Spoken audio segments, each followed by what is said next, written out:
Recently, Ramanand Sagar's Ramayana has become popular again, and calling it popular would be an understatement. Because, as per the report, 7.7 million tuned in to watch an episode of Ramayana on the 16th of April, making it the world's most watched TV show. After beating Game of Thrones, जिसका finale episode was watched only by a measly 1.9 crore people. And I have also been watching Ramayana on and off during the whole lockdown period, and ऐसे ही एक episode के बाद me and some of my friends started having a discussion about it. और recently मैंने Napoleon Hill की think and grow rich book पढ़ी थी, and while talking to my friends I realized कि रामायण के कैरेक्टर्स भी काफ़ी हद तक थिंक एंड ग्रो रिच के प्रिंसिपल्स यूज कर रहे थे, and that's what inspired me to make this video. So shout out to my friends Prasann, Harsh and Kunal. And इस वीडियो में guys I be talking about what these principles are, how the characters from Ramayan use them, and how you can benefit from them as well. So let's do this.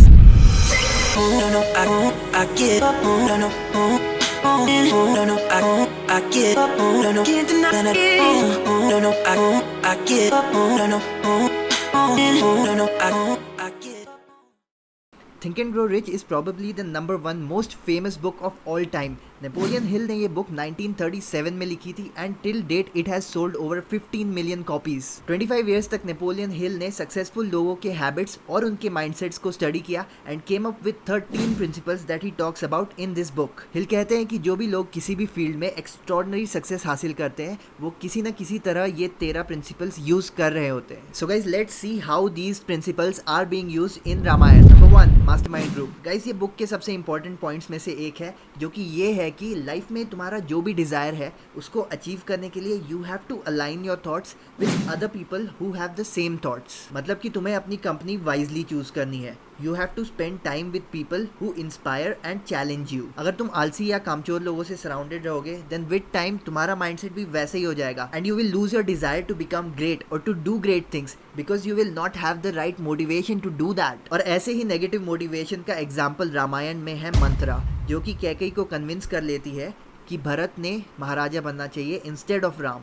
And आगे क्या होता है वो तो तुमको पता ही है. तो मास्टरमाइंड ग्रुप बेसिकली एक ग्रुप है that can consist of 2 to 5 people that meet once per week and talk about their problems, share their ideas and help each other in achieving their desires. और इसका example Ramayan में है श्री राम का mastermind group, जिसमें थे लक्ष्मण जिसने हमेशा श्री राम का साथ दिया था, हनुमान जिसने श्री राम के लिए लंका भी जला दी थी, सुग्रीव जिसने रावण से लड़ने के लिए श्री राम को अपनी वानर सेना दी थी, और विभीषण जिसने श्री राम के साथ लंका के सीक्रेट शेयर किए थे. इन सब की हेल्प के बिना it was impossible for Shri Ram to defeat Ravan. So similarly if you also have a deep desire then you should also form a mastermind group with people who have a similar end goal. Number 2, auto suggestion. Another principle in this book is auto suggestion, जो कि एक technique है which is kind of like self suggestion or self hypnosis.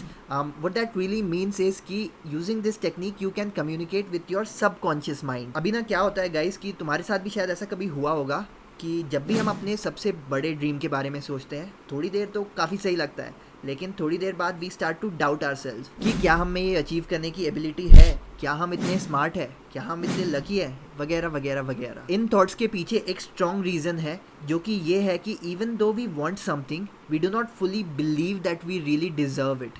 This is a state of being brain wash. Society ने हमें brain wash करके रखा हुआ है to believe we are unworthy of what we really desire and that wanting something is sinful. और इसका example Ramayan में है हनुमान जी, जो कि अपनी सारी पावर्स के बारे में भूल चुके होते हैं और उन्हें वो सारी पावर्स याद नहीं आती है जब तक वो श्री राम से नहीं मिलते. तो गाइज इसके पीछे कहानी ये है कि जब हनुमान जी छोटे थे उनके पास बहुत ही ज़्यादा पावर्स थी और इनका यूज़ वो आसपास रहने वाले साधु वगैरह को परेशान करने में करते थे. बाकी एक बार उन्होंने एक साधु को डिस्टर्ब कर दिया जो कि बहुत ही डीप मेडिटेशन कर रहा था, और उस साधु ने उन्हें श्राप दिया कि वो अपनी सारी पावर्स भूल जाएंगे और उन्हें वो सारी पावर्स तब तक याद नहीं आएगी जब तक उन्हें कोई खुद होके आगे से याद नहीं दिलाता. तो गाइज जैसे उस साधु ने हनुमान जी को ब्रेन वॉश किया हुआ था अबाउट हिज पावर्स, वैसे ही सोसाइटी ने हमें ब्रेन वॉश करके रखा है about our own potential and what we are capable of doing. ये बहुत ही डीप कॉन्सेप्ट है गाइज, तो फ्यूचर में मैं इस पर एक वीडियो बनाऊंगा एंड तब और डीप में इसके बारे में बात करूंगा. एनीवे डीप विद इन अस ये बिलीफ एग्जिस्ट करते हैं जिनकी वजह से जब भी हम अपने ड्रीम्स को अचीव करने की कोशिश करते हैं we keep doubting our abilities and second guessing our decisions. तो ऑटो सजेशन की हेल्प से we can undo this brain washing. Number 3, specialized knowledge. Guys अगर किसी भी फील्ड में बहुत ज़्यादा नॉलेज होने का मतलब तुम्हारा उस फील्ड में सक्सेसफुल होना होता तो दुनिया के सबसे रईस लोग कॉलेज के प्रोफेसर्स होते हैं, बाकी ऐसा नहीं है। तो ये प्रिंसिपल कहता है कि instead of focusing on acquiring more and more knowledge, focus on getting specialized knowledge that will make your desires come true. मतलब कि किसी भी चीज में सक्सेसफुल होने के लिए तुम्हें केवल स्पेशलाइज्ड नॉलेज चाहिए। ऐसा इसलिए है क्योंकि not acquiring knowledge but using it is what makes one successful. और गाइस, रामायण में Ravan was probably the most knowledgeable person at the time. It is said that his 10 heads represent his knowledge of the 6 Shastras and the 4 Vedas, but none of it could save him from his demise at the hands of Sri Ram. Because Sri Ram had access to specialized knowledge in defeating Ravan in the form of Vibhishan. Without Vibhishan's advice, Sri Ram wouldn't know what to do when a new head popped up each time he chopped one of Ravan's heads. So instead of waiting to learn everything about something before trying something new, use the 80-20 principle and just do it. For sixth sense, हमारा subconscious mind हमारा connection है with the infinite wisdom of the universe. हम सभी ने कभी ना कभी तो सोचा ही होगा कि आखिर हमारे दिमाग में थॉट्स आते कहाँ से हैं। वेल, नेपोलियन हिल का कहना है कि अलग अलग फ्रीक्वेंसी के थॉट्स हमेशा हमारे एनवायरनमेंट में प्रेजेंट रहते हैं, and when we tune into our subconscious which is in turn tune into the universe, we get answers to all the questions that otherwise would have eluded us. और हम सभी ने ये आंसर्स एक्सपीरियंस कर रखे होंगे in the form of hunches और gut feelings.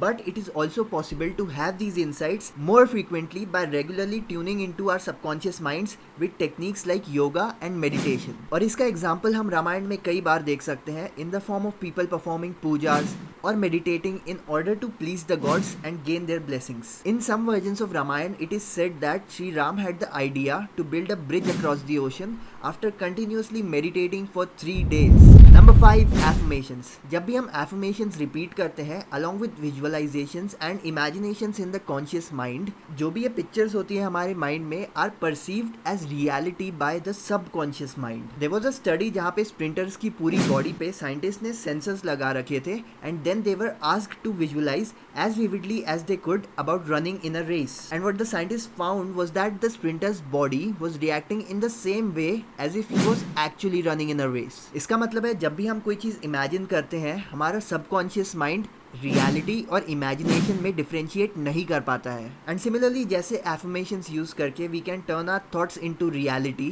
Ramayan में लोग मंत्र रिपीट करके डिवाइन अस्त्र गेन करते थे, which look something like this.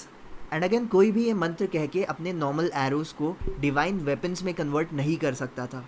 You could only get these when you had pleased the gods. And similarly, एक दो बार affirmations repeat करके you can't expect things to change. You have to do it consistently and really believe you already have what you really want. And then the universe aligns itself such that you get what you asked for.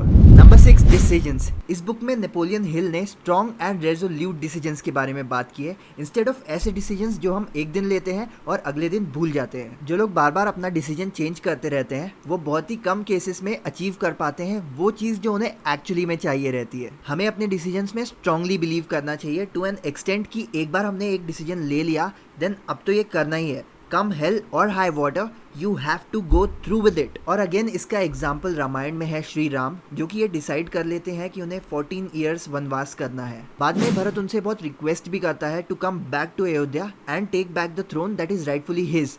But Sri Ram is firm with his decision to live in the forest. That is how our decisions should be. However, इसका मतलब ये नहीं है कि तुमने एक बार कोई decision ले लिया तो वो भाई का कमिटमेंट हो गया एंड देन तुम अपने आप की भी सुनना बंद कर दोगे। बट अगर तुम कोई भी डिसीजन रेगुलरली चेंज कर रहे हो तो वो कोई एक्चुअल डिसीजन नहीं है। So just take strong, well thought out decisions and whatever you decide, just do it. Number 7, persistence. ज़्यादातर लोग जब भी कोई नई चीज़ फर्स्ट टाइम ट्राई करते हैं तो वो फेल होते हैं, लेकिन बहुत ही कम ऐसे लोग हैं जो वही चीज़ 100 टाइम ट्राई करने के बाद भी फेल होते हैं। लेकिन उनका 100 टाइम्स फेल होने के बाद भी ट्राई करते रहना उनके डेडिकेशन एंड बर्निंग डिजायर का प्रूफ है, जिसकी वजह से उनका फ्यूचर में सक्सेसफुल होना गारंटीड है। मैक्सिमम लोग अपने पहले फेल्ड अटेम्प्ट पे ही गिव अप कर देते हैं, ये सोच के कि उनमें टैलेंट नहीं है या कंपटीशन बहुत ही हार्ड है या चैलेंज बहुत ही टफ है, और इसीलिए ऐसे बहुत ही कम लोग हैं जो हाईली सक्सेसफुल है। One of my favourite quotes is by Henry Ford and it is that whether you think you can or you can't, you are right. अगर हम पहले से ही सोच लेंगे कि हम कोई चीज़ नहीं कर सकते हैं, we will never put our 100% effort into it and guess what, because we did not give it our all, we will fail. So in order to succeed हमारे अंदर एक अनशेकेबल डिज़ायर होना चाहिए कि अब कुछ भी हो जाए, we are going to do this no matter how many times we end up failing or however long it takes. We are going to do it. और रामायण में अगेन इसका एग्जाम्पल है श्री राम, जिनकी रावण के साथ जब फाइनल बैटल हुई थी उसमें हंड्रेड्स ऑफ टाइम्स उन्होंने रावण का हेड चॉप कर दिया था, but each and every time he failed in defeating Ravan and the battle lasted for 7 days non stop until he finally killed Ravan with a divine weapon of Brahma. And that's it guys, these are all the principles from Think and Grow Rich that I came across while watching Ramayan. And Ramayan में और भी काफी सारे timeless principles demonstrate किए हुए हैं in the form of the situations that a character has to face and the way he handles it, and that is why it is such a great story. So if you came across any other such principle in Ramayan, or you simply want to share something that you learned from it, write it down in the comment section below. I would love to read it. And if you haven't already, make sure you hit the subscribe button so you don't miss my video on what I learned from Mahabharat. And as always, hit the like button, share this video with your friends, and until next time my friends, be legendary.